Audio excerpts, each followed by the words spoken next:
Enunciate better. Hey everybody, I'm Jake. And I'm Ben, and this is Game On Arena Tech, where we still believe that having fun is just as important as winning. Heck yeah, how you doing, Ben? I've been doing all right. How about you, Jake? Great. Been playing a lot of Magic. A little hmm sad I don't have my Omnath deck anymore, but Yeah. That was a heck of a weekend for Magic the Gathering overall. Between the grand finals, some other online tournaments. I know you were telling me about you were in an online tournament this past weekend. yeah, I played in the Channel Fireball Clash.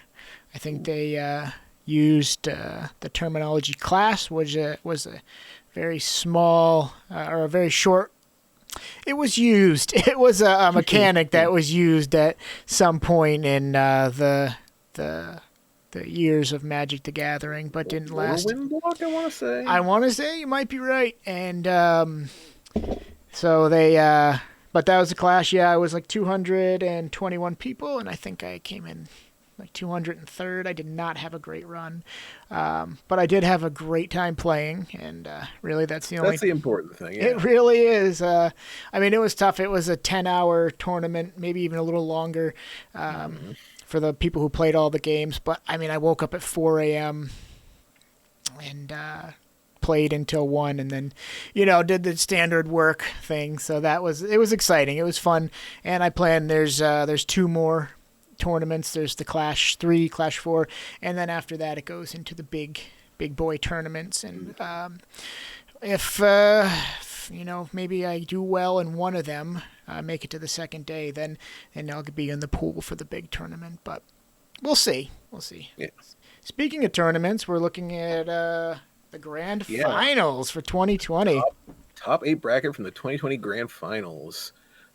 So yeah, Omnath was pretty much the big player. True There were a story. few other decks, but I think of the 32 decks that were posted, 72% registered Omnath, which that's heavy. That's more than Oko. Oko I think was only 68%, which it's close, but still that's too much. Yeah, I've heard that referenced a lot.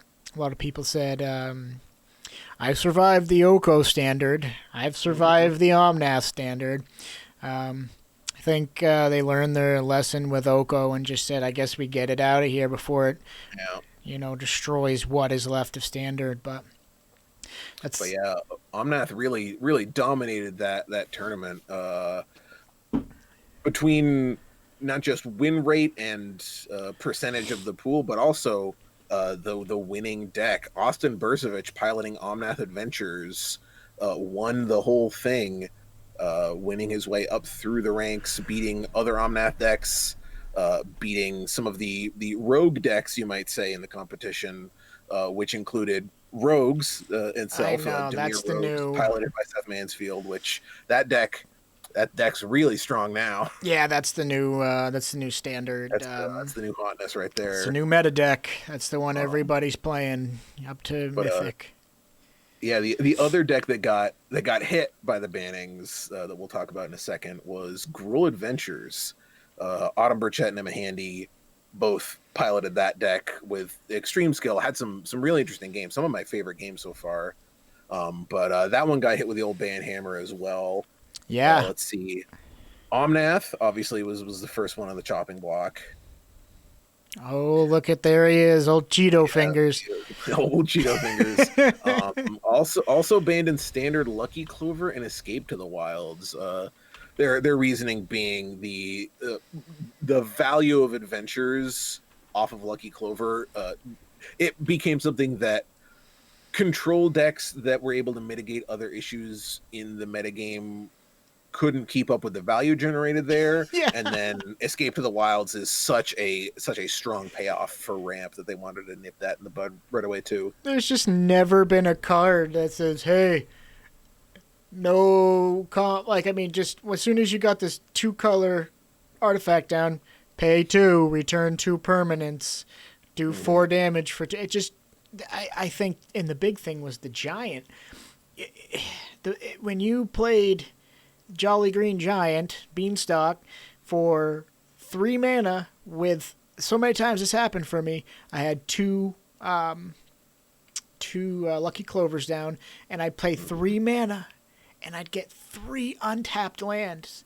That It's would absurd. that would trigger all 3 of Omnath's abilities, and leave me a lot of times with 7 mana because I'd have Omnath 4 plus Yep. the 3 from the Beanstalk, and if I Yeah. pulled from my deck properly, I could then cast Genesis Ultimatum. He sure could. Yeah, that deck was so strong. Just you're hitting 3-for-1s, 4-for-1s. It was a Amount of dirty. value is nuts. It was a dirty. And yeah, we saw Omnath suspended in Historic, but I think we all know the direction that suspension is going to go in. And we also saw him banned in Brawl. I He's know. one of the quickest bannings. Actually, he is the quickest banning in the history of Standard. He existed for 18 days in Standard before he was banned from the format. That is a new record, and it also brings us to, I think, we're tied for the record. We're either tied for the record or we're one behind the record of most cards banned in Standard. I think we might be one behind. But in the with entirety. yeah, for all of Standard, I think the record is one more than what we have right now. I don't remember when. It was probably Mirrodin, yeah. It was probably Mirrodin. Hey, who needs a color pie? Throne, yeah, exactly. Throne of Eldraine actually has the second most cards banned in Standard of any format. When I first played I it, should say of any Standard format. It's the set that has the most cards banned in Standard since Mirrodin itself, because Mirrodin had 9 cards banned, which includes, I was gonna say 5, but I guess 6 artifact lands. yeah, Throne of Eldraine itself has 6 cards banned now in Standard.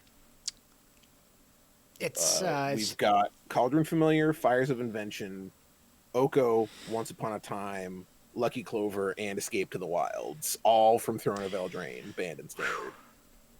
yeah. I remember when I went to the limited or the first draft. I had gone to the pre-release, and those are my favorite things. A little sad they don't do midnight pre-releases anymore, but it makes sense. It's a lot easier. You play a lot better Magic at 3 in the afternoon than you do at 3 in the morning. There was so many days of work I had to call out for. I was like, I can do it, and then it was 4 in the morning. I was like, there's no way I'm going to work tomorrow. But for me, as a younger person, it's fine. But if I had kids, or I had a more like a job that wasn't so cool with me saying, hey, I need a day off here and there, using vacation days, it'd be a big pain in the butt to take days off. But I remember opening cards and going, wow, technically I have 80 cards in my deck right now. If I have 40 adventure cards, or let's say, if I have a 40 card deck with, let's just say, it's 17 lands and 23 cards, I'm like, yeah, okay. If I play all adventures, I've got a 46 card deck. Yep. I've got it's not like, and I remember I go, oh, you get to use one, and then the other, no, you get to use one, and the other one hangs out and then comes in when you want it to show up. Yep, you just have an extra card in your hand, my friend. I was like, are you kidding me? You're just extending my hand and calling it the Adventure Zone? Yeah, the whole 2-for-1 design has become so popular. I think we actually we have loaded up. You and I played a game that has a lot of pretty interesting 2-for-1 value in it. Yes, we did. Here it is. Yeah, so we were both thinking that with Omnath, the big bad, being out of the picture, and so many of these really, really powerful decks, there definitely are some that have kind of come to the top of the heap, which I think online, the discourse has been leaning toward the whole net decking issue, as it were. Some people take umbrage at the popularity of net decking, where so many people are playing similar decks. It's like going to a party and everyone has the same shirt on. It's like it is a little bit. I think there's a decent amount of variety now. Oh yeah, I'm not hating one bit. As far as net decking goes, I've seen a lot of people, I think Saffron Olive included, talk about if you're a deck builder and you don't net deck, that's like being a lawyer and not doing mock trials. Like it's like not citing legal precedent. Like you need to build on what other people have learned in order to be a better deck builder yourself. You've got to see what is the best in what's going on. Like for a long time, I'm just someone who comes from the realm of thought that's like, I'm going to do it myself. I'm going to learn how to figure it out, and I'm going to do it my way, and it'll be special. Like, oh yeah, that's why I'm mostly an EDH player, because that's what I like in Magic the Gathering. I like feels deck good. building. I like building decks that are different. Feels good. These are definitely a couple of different decks right up here. I think we both said that they were crab themed decks. I don't know that my theme necessarily held up, but I do win with a big crab. That's the way to do it. There's a lot of Frogifies. There's Glasspool Mimics. There's speaking of Glasspool Mimic, there she is right there. Awesome card. Cetessan Champions. Basically, the goal is play enchantments, play lands, and get a ton of value just for playing the game. And the enchantments are fun. If you have a Protean Thaumaturge down and you cast it, an enchantment, let's say they have a Baneslayer Angel, target their Baneslayer Angel with a Frogify. Their Baneslayer Angel is now a 1/1 with no abilities.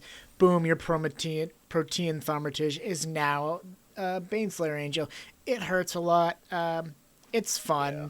It kind of, and it's not broken. Like, they can still destroy your enchantment. They can still attack with their creature. They can flicker it, get the enchantment to fall. Yeah. I think even in this game, you get a pretty decent amount of chunks in with just that 1/1. Yeah. Because it's one damage is still damage. Yeah, the main goal of this is to really just copy as many, like the crab or the Protean Thaumaturge, and then just get as many crabs in to see if you can mill. And it works sometimes, other times it doesn't. But most of all, it's really fun.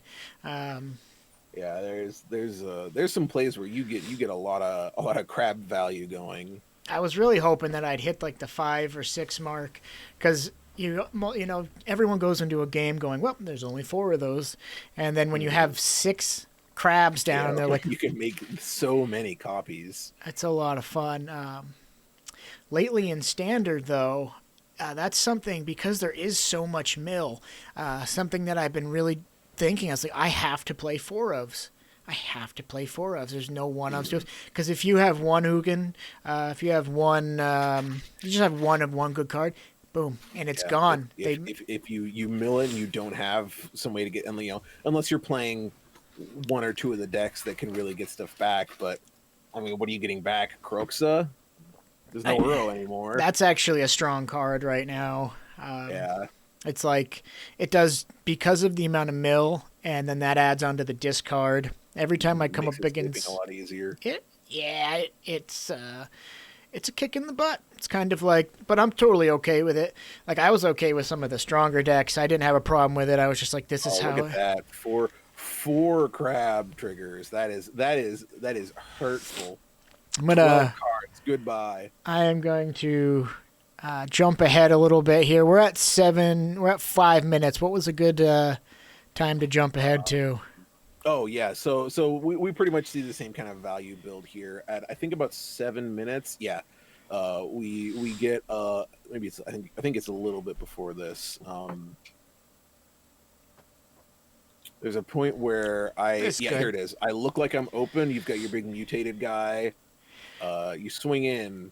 You miss that. I actually do have 8 counters on my Ominous Seas. Oh, that's what it was. Yep, I totally. I had 8 counters. I hit, got the Kraken. Boom. Blocked. And I lost my Goodbye, 4/4. mutated boy. Yeah, I mean, not that he was that super important, but if you can get the other mutate trigger off of him and get the 2 cards to mill, I mean, it's strong. I have fine-tuned this deck a bit more. I've taken out some Jaces and put in just the flat amount. It's basically all enchantments, all land drop possibilities, and it's pretty nasty. I got the the end of the royal there to get my frogified Charix back. Speaking of people who were excited from wins, you want to take a look at Emma Handy's win Oh over yes, at yeah. the That was finals. that not only was that a good game, but her reaction was amazing. So this is Emma Handy's win into top 8 in the grand finals. Let's take a look at Uh, that. yeah, this is her best finish so far. This is her first top 8 in like a major international competition. So you can see she just pops right off. She's so happy. This is such a honestly this is my one of my favorite Magic clips of maybe the year, just because she's just it's such a sheer moment of excitement. There goes Rachel. It's just beautiful moment. Everybody's had that kind of feeling. Not everybody's had that kind of feeling at that level of competition, but yeah, that moment is so perfect. It's been a pretty good week for Emma Handy so far, because she's got the first, I believe it's the first of the community cubes on Magic the Gathering Online. She has her proliferate cube available now that people can play. Good to mention. Cubes are really popular. Yeah, especially where fewer people are able to draft. Draft isn't really a thing right now in paper. I know, it A bums lot of me out. touching hands and moving things around. It's not really a safe time for draft. But if you can draft a cube in a controlled environment, especially if you can do it like over, something where you have that draft experience, but you can do it remotely, like Magic Online, is great. And the fact that they're adding in those community cubes that people can kind of have their own tailored experience. Yeah. You know me, I like Infect, I like Planeswalkers, I like +1/+1 counters. I'm super excited to play that cube. Oh, that's going to be fun. That is going to be a good time, and I hope everybody gets a chance to try it. And that's on Magic Online. Yeah, that is on Magic the Gathering Online. So dust off your old Account. computers. Yeah, Yeah. your real old login. I know. I still, Squint your eyes through the Windows 2000 looking interface, but I, there's a lot. That's the thing, especially right now with so much remote play being the thing. yeah. Magic Online's got a lot of cool opportunities on it. It's obviously nowhere near the polish of Arena. If you're looking for standard or even At least draft, you, at draft least you Arena, own your pretty good. cards. At least you own your cards. Yeah, that is the nice thing about Moto is you can technically get paper cards. I know plenty of people who Yes. they open packs online, they play, they stream, and then when they have a complete set, they get it on paper. That's how they build their EDH decks and stuff. Is That's they it. go, hey man, I really like playing with that card online. I'm gonna grab one out of the set that I get as I cash it in, and that's where I'm gonna build my decks from. That's it. Yeah. There's like you can close out your account or your cards, and they will give you credit or send you cards. There's something there you can do. I read about when I first opened my account. I thought that was kind of interesting. Yeah, it is pretty neat. Yeah. A lot of cool stuff going on. I saw today you guys got a big shipment of stuff. I saw a truck just throwing Yeah. stuff in the store. Oh Tons yeah, of new we've stuff. got a huge shipment of Warhammer 40K stuff. There's Whew. a decent amount of Age of Sigmar. I think some of the new big box. I don't remember what they're called. They're not Imperial Knights, but they're like the Age of Sigmar equivalent of that. Nice. Yeah, they look Somebody who cool. knows more about Warhammer will make me look stupid and tell me exactly what they are. Hey, looking stupid is the first part to learning. I'm always happy to look stupid. Me too. Pop in the comments and remind me of what those things are called. Well, you showed me a couple of the little skeleton and the jack o' lantern head guys. Those were pretty Oh cool. yeah, we got some new Reaper minis in too. There's I like that Reaper always does that. They do their super serious metal miniatures, but then they also do a lot of goofy stuff for like Halloween, big pumpkin thing and stuff. So those are fun. Those are always going to be fun. And this is kind of in a whole nother realm, but I'm excited to play some Legion Star Wars. Oh yeah. There's a whole bunch of new Star Wars stuff coming out. We've got I don't think we have a date for it yet, but there's supposed to be a few new items for the Clone Wars Legion. So I think we're getting the Nice. droid tank and a couple other things. Woo. Um, and then they also announced Clone Wars for Armada, so we're going to be Ooh. seeing more information for that coming out too. So there's going to be a lot of cool Star Wars stuff coming out. I've Um, heard some really good things about Commander on Saturdays. Yeah, we've got our Commander events on Saturdays, so we're Yeah. doing some small in-store events. We've got some rules in place. We've got some information up on our website about what our play space rules are, but our play space is open while we're open, and on Saturdays we are open until 8:30, and we're Ooh, running Commander. It's $5 entry. We're giving away some old packs for prizes, and we're breaking out the good old prize wheel again. I will be there. I love the prize wheel. It is Prize a wheel is a good classic, time. and we've got a new spin on it because the prize wheel is full of secret layer drops. Wow.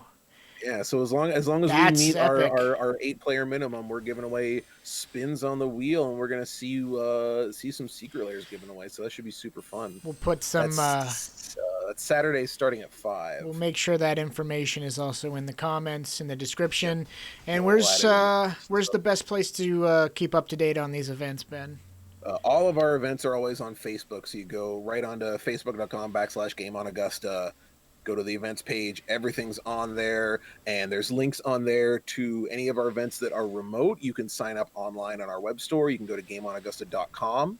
Ooh, Awesome. there's that shark typhoon into the shark typhoon. That pretty much spells the end of the game right there. That is Don't from forget from to from from that point out, I got some real gas. if you're watching this on YouTube, if you look up in the banner in the top right, there is a link to the Crystal Commerce website and the Facebook right in the top in the banner. That'll take you to the most populated and exciting places in the Game On universe. But yeah, you did just get a 6/6 flying shark just for playing enchantment Yep. there. Yep. It's Yeah, it feels fun. pretty good. It, I Shark Typhoon's probably one of my favorite cards in Standard right now. I just absolutely adore it. I mean, I like playing non-creature spells. I like value. I like drawing cards. I love everything about it, and it's a flying shark. oh, it's fantastic. And then you can cycle it, get a card, get a 3/3, you get what you need, and then it's because it's cycling, it's not counterable, or it's not able to be countered. And there he Yeah, there goes is into there is oblivion. just too much creature value with those enchantments. Let's see. I think that was really all we had for you this Yeah, afternoon. it's we had a quite a bit of a week for news. Speaking of news, one last thing to say: we mentioned Commander Legends, Yes. or we mentioned Commander Nights, but Commander Legends is upcoming. We have Oh. our pre-orders available for some preliminary stuff for Commander Legends, Yep. but we also have pre-orders up. I believe they just went up today, so yesterday. If you're watching this on YouTube, if you're watching it on the day it's released, What's that? Commander Collection 10/16. Green. We have pre-orders available for Commander Collection Green, and we're actually doing a special discount. I don't recall the prices off the top of my head, but we'll throw a link in the description Yep. to the description on our Facebook. We made a little announcement. We've got product coming in. We've got not just the regular version of Collection Green, but we're also getting the foil one. We're the only ones in the Ooh. state getting the foil one. It's a WTM Really? premium exclusive. Is that what your big meeting So was about? that was one of the things we were talking about. Fantastic. We've got numbers for that. We know how many we're getting. We have an estimate of when we're getting them. So pre-orders are up, and we also have discounts on those pre-orders. So we've got prices set for regular pricing, but if you've purchased a booster box from Game On for any of the last few sets, I think it's Ikoria onwards, so Double Masters, Zendikar, Corset 21, Jumpstart. If you've bought a booster box from any of those, you're going to get a huge discount Oh, if you nice. pre-order Commander Collection Green, and all that information's on the website on Facebook, and we'll put a description. Yeah. We'll put a link in the description. Well, it sounds like there's a lot of great reasons to come on down to Game On, and we hope to see you So all there. there always are. And yeah, keep an eye out. There's going to be a lot more Game On Arena text coming out, and Not just arena text, but we're gonna be yes, hopefully we're planning on getting into a pattern where every week at the same time, so probably every week on Saturday, if you look us up on YouTube, we're gonna find something new to watch. that's it. Board games, tabletops, what you can think about it. It's in the universe. You'll be enjoying it. Yeah. So I'm Jake, And I'm Ben. and Thanks for watching, and don't forget to get your game on. have a wonderful night, guys. You too.